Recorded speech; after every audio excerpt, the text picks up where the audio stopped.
Let's watch this. Wala, tapos na. Hindi pa tapos. Hindi, akala kayo pa tayo eh. Maraming salamat po sa oras, una-una, no? Kasi matindi ang oras na binigyan nyo sa amin. Maraming po salamat. Sana mag-enjoy kayo. At patikim pa lang ito. Kaya palong-palo. Enjoy. Maraming salamat po.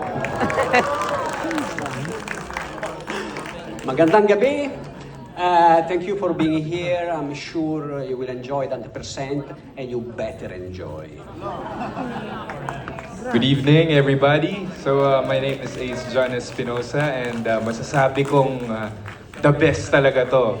At galing pa po ang Pampanga and I'm saying na worth it ito. Salamat po sa oras nyo and enjoy po tayo lahat. Good evening everyone, my name is Jergo De Lisario and thank you sa lahat ng pumunta lalo na ngayon na rush hour and of course my oil crisis and yet nandito pa rin kayo. So thank you so much and sana lahat tayo mag-enjoy. Magandang gabi po, ako po si Ian Rances. Siyempre maraming salamat po sa pagpunta niyong lahat at sa pagsuporta sa bawat isa sa amin. Kaya naman ngayong gabi, sabay-sabay nating alamin ang sikreto ng A Secret in Prague.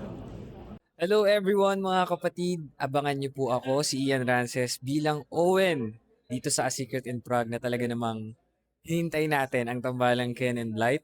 Kaya marami kayong dapat abangan, sabi ko nga, it's the Filipino core values yung meron dito and sa bawat characters namin. Kaya naman magkita-kita po tayo ngayong April 25. Yeah!